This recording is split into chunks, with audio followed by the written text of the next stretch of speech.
Kecamatan Pemangkat terdiri atas 8 desa, 36 dusun, 261 RT. Luas wilayahnya 111 km bujur sangkar. Jumlah penduduk 49.652. Berbatasan di sebelah barat dengan Laut Natuna, di sebelah timur dengan Kecamatan Semparuk, di sebelah selatan dengan Kecamatan Salatiga, dan di utara dengan Sungai Sambas Besar, dan seberangnya Kecamatan Jawai Selatan.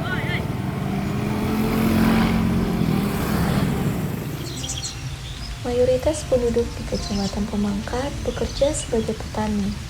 Selain petani, ada juga yang bekerja sebagai nelayan, pedagang, dan lain sebagainya.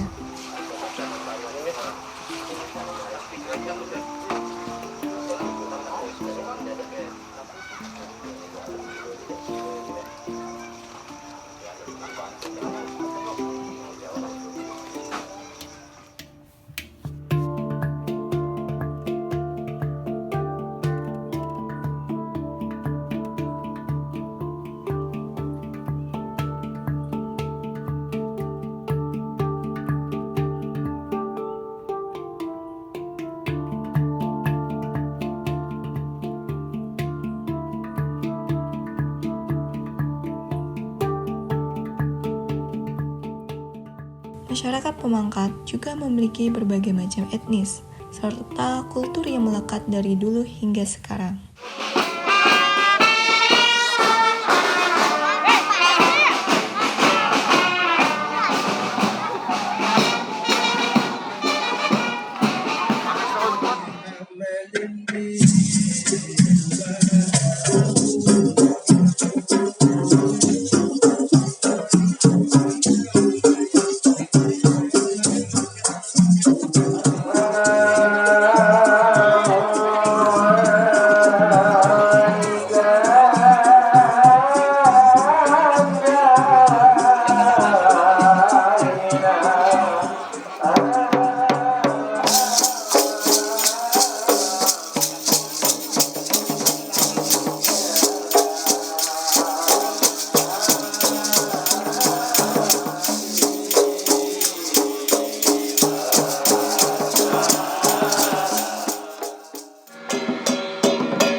Dan kulturnya saja, agama yang ada di Pemangkat ini juga beragam seperti Muslim, Kristen, Buddha, dan Konghucu.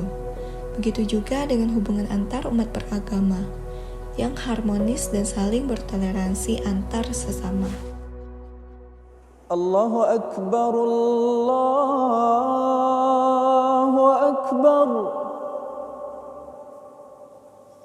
Allahu Akbar, Allahu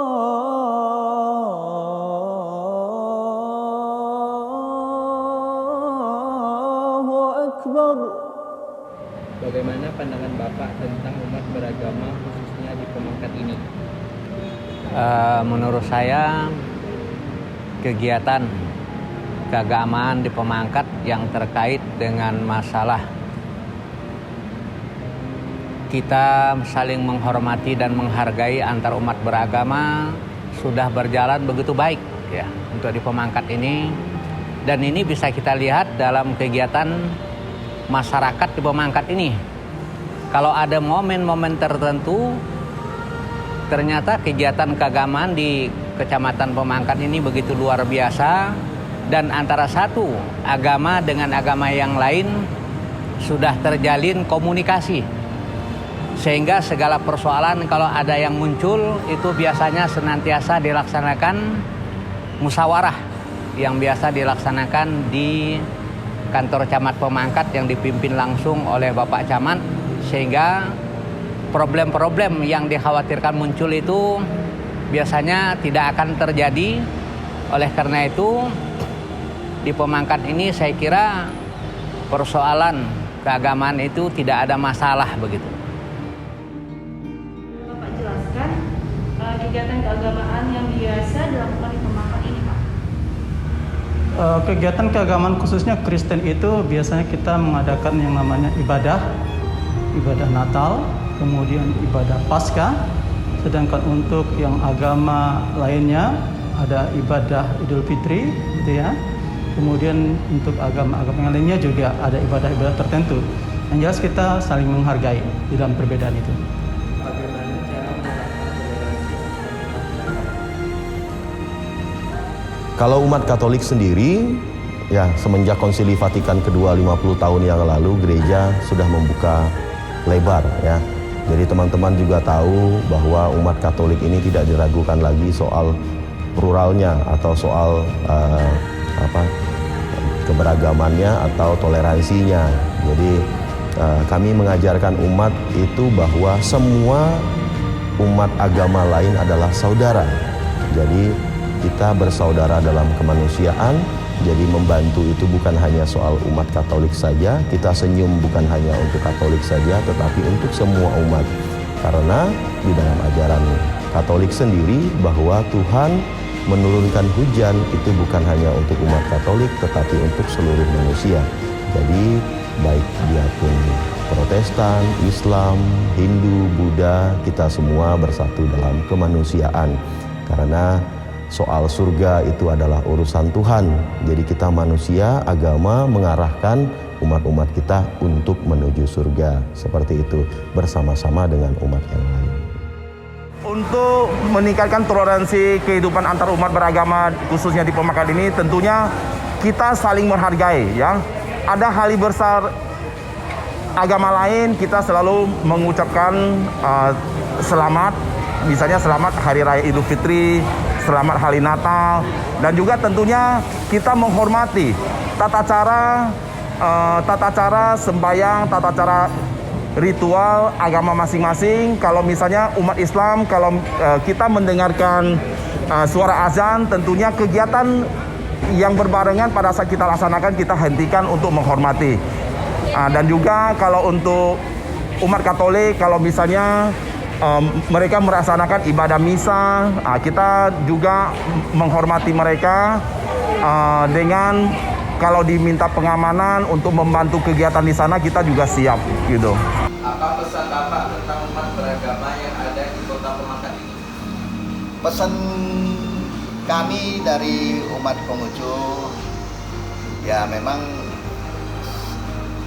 kami sendiri lah ya, untuk kami sendiri, kami akan mengupayakan ada tempat ibadah untuk umat Konghucu sendiri, supaya di wadah tempat ibadah ini kita bisa memberikan khotbah-khotbah, kita bisa membicarakan tentang isi kitab suci orang Konghucu sebagai bekal hidup masyarakat di Pemangkat ini. Terus terang, selama ini kan orang sembahyang ke kelenteng hanya bawa yong, sembahyang begini, tapi tidak mendapat siraman rohani, tidak dijelaskan. Jadi agama Konghucu ini seperti apa? Apa sih ajarannya? Padahal ajaran Konghucu itu luar biasa tentang kebaikan. Kuncinya kebaikan. Jadi orang harus berbuat kebaikan, maka dia akan mendapat timbal balik daripada kebaikan yang dia lakukan. Jadi pesan kita, mari kita usahakan baik dari pemerintah maupun dari masyarakat membuat sebuah wadah untuk umat Konghucu, yaitu miao ya, kalau kita sebutnya miao atau kelenteng umat Konghucu untuk mengadakan kebaktian atau misa. Saya pikir itu. Peninggalan sejarah yang ada di Pemangkat ini yaitu terdapat sebuah posko bea dan cukai atau disebut dengan pabean, tugu peringatan perang Jepang, batu mak buang, benteng Jepang yang terletak di desa Pemangkat Kota, dan juga bendungan atau disebut dengan pagong. Teh, bisa dijelaskan sejarah Pemangkat yang Pak Teh ketahui? Alhamdulillah, dengan mengucapkan Assalamualaikum warahmatullahi wabarakatuh. Bicara tentang Pemangkat, apa sih Pemangkat? Yang harus kita, siapa sih yang namanya Pemangkat? Pemangkat kalau menurut pendapat Pak Ati, mudah-mudahan sesuai dengan apa, sehingga adanya namanya Pemangkat kan. Yang jelasnya pada zaman Belanda dulu, penjajahan Belanda sampai di zaman Jepang, pada umum Pemangkat adalah sentral, pemangku, pejabat yang punya pangkat. Ya jelas-jelas kalau kita dijajah itu kan dah sangatlah menderita. Nah, tapi zaman sekarang udah merdeka pun kita jangan lupa bahwa ada oknumnya sukinan jajah, bermacam-macam cara menjajah. Nah, mudah-mudahan pemerintahan kita dalam menegakkan hukum yang berlaku.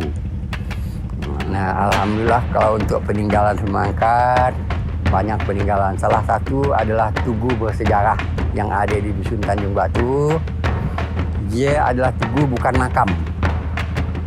Yang ada di Dusun Tanjung Batu RT 1 RW 1. Dia ada catatan orang-orang yang korban perang zaman Jepang dan zaman Belanda. Yang perlu anak kita tahu ya. Ada yang korban mati yang dipancung, ditembak, digantung. Kenapa? Mereka itu dibunuh karena menantang, melawan kejoliman dari penjajah. Nah, peninggalannya Pemangkat salah satu di antaranya adanya benteng di Tanjung Batu ya. Benteng pertahanan zaman Jepang. Nah, tugu. Nah, sejarah Pemangkat dulunya ada bahasa dusun lorong putus. Kenapa lorong putus? Dia karena laut sudah putus sehingga ada Raja Sambas Muhammad Safiuddin. Raja yang kedua tadi dibuangnya sabut menjadi batu sehingga ada namanya Batu Mak Buang yang berada di dusun lorong putus. Itu sejarah peninggalan Pemangkat. Jadi harapan kita ke Pemangkat jelas-jelas kan sesuai dengan negara Republik Indonesia, Pancasila. Jadi kan satu daerah Pemangkat Kabupaten Tambak, Provinsi Kalimantan Barat.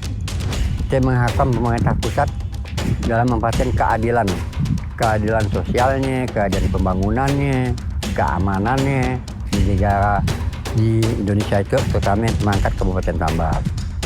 Jadi harapan saya Pemangkat masa lalu jangan sampai terulang. Nah, sebelumnya saya pun orang Tambak tuh lahir di Pemangkat Kabupaten Tambak, tidak luput dari pantun. Itulah saya nak berpantun. Mulai dari awal pantun saya dimulai dengan asam palam, asam lakum. Jangan dibalah supaya utuh. Dengan mengucapkan Assalamualaikum warahmatullahi wabarakatuh. Anak ikan dimakan ikan, bejana ditarik tapi telaga. Insan bukan saudara bukan. Kena baik kita menjadi satu keluarga. Pohon ulap saya tancapkan silau mate kane kace. Mohon maaf saya ucapkan kalau ada salah kate. Akhirnya Bu Wajilah, Pak Taufik satu arah. Asam palam, asam lakum jangan dibalah supaya utuh. Dengan penutup wabillahi taufik wal hidayah. Assalamualaikum warahmatullahi wabarakatuh. Musik Melayu merupakan musik khas yang ada di Kecamatan Pemangkat.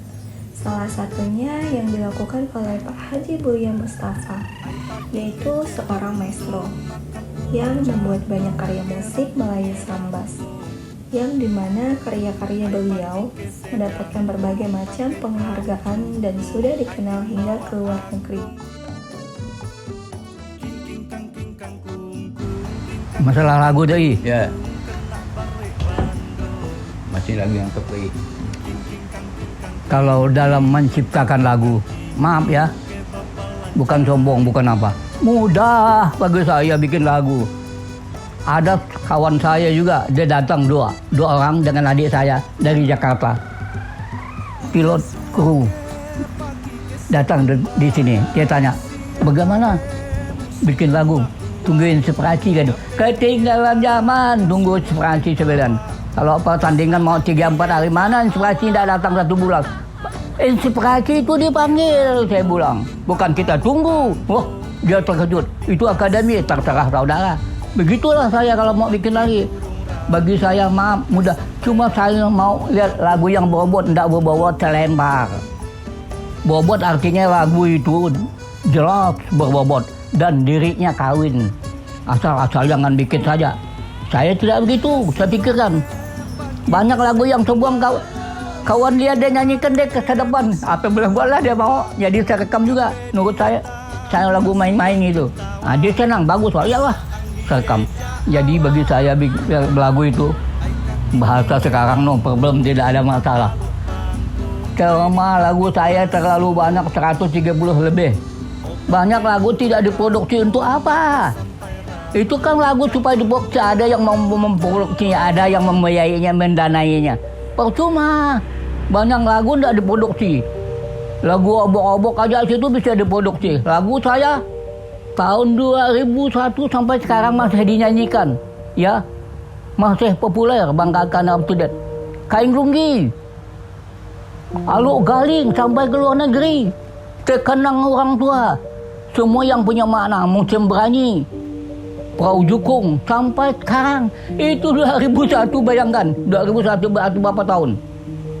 Jadi saya kira kalau Sambosto itu tidak ada perkembangan.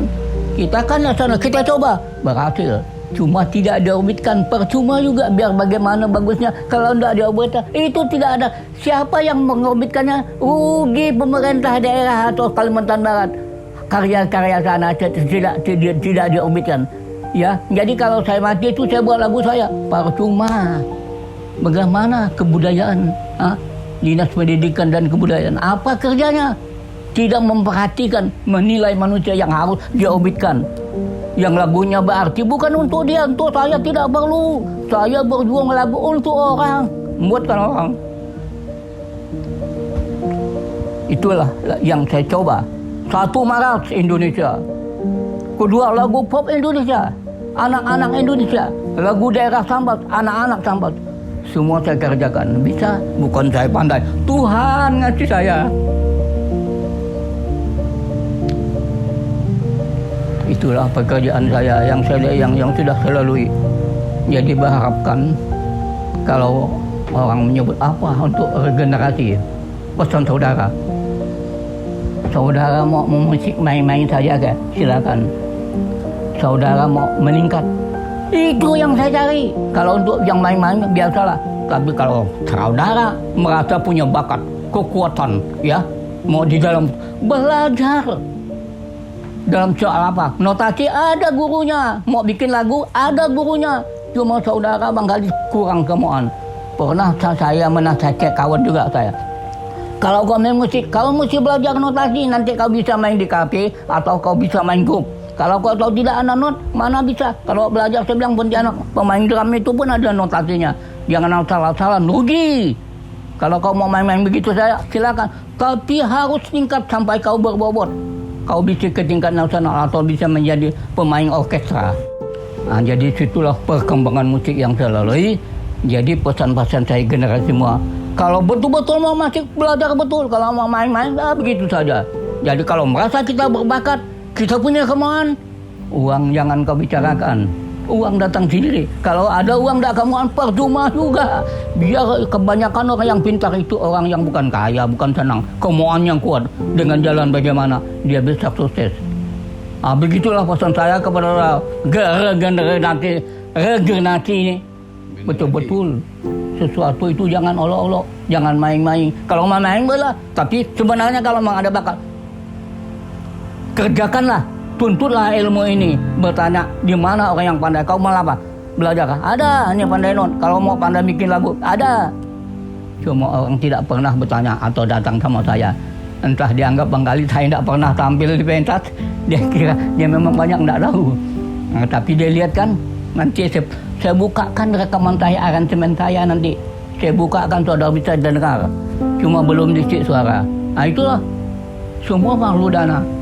Dana. Saya untuk apa kaya? Saya makan cukup. Saya tidak ada niat mau beli rumah, tidak ada. Mengeluarkan lagu untuk mengisi kekosongan Kalimantan Barat, khususnya Sambas. Bukan untuk saya kaya. Tidak ada. Saya mau kaya tinggalkan musik. Apa hasil dari musik kalau saya? Malah saya keluar duit. Melatih orang sampai pantai, kasih ongkos, panggil makan. Piala kau dapat uang, ambillah. Bukan sekali syukur ambil itu. Itu kerja saya, pintar kayak bodoh saya ini. Ngerbitkan uang, tapi itu kegemaran, kesukaan saya, hobi saya. Supaya orang banyak yang pintar, banyak yang pandai di dalam musik. Begitulah pesan saya kepada regenerasi. Betul-betul belajar untuk mengangkat khususnya Kalimantan Barat dan bisa sampai ke tingkat nasional. Wassalamualaikum warahmatullahi wabarakatuh.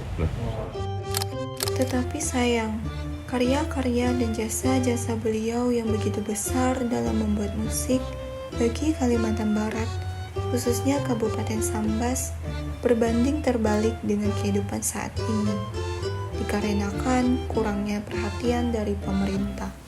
Tak hanya peninggalan sejarahnya, Kecamatan Pemangkat juga memiliki potensi pariwisata yang cocok untuk dikunjungi, yaitu Pantai Sinam. Peningkatan kualitas ekonomi masyarakat merupakan salah satu tujuan yang dilakukan di Kecamatan Pemangkat, yakni produk UMKM-nya seperti pembuatan ikan asin. Selain itu ada juga pembuatan keranjang yang berbahan dasar dari bambu. Indah dapat nak ditahan.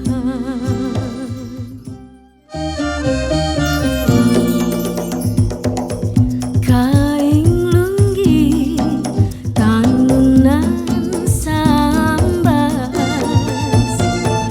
beta tahkan sulaman banang ambas. Kain lunggi amboan Sambas. Inilah sebuah cerita pendek dari kami, mahasiswa Universitas Muhammadiyah Pontianak, kelompok KKU 83, yang kami tuangkan dalam sebuah film dokumenter Pemangkat untuk Indonesia.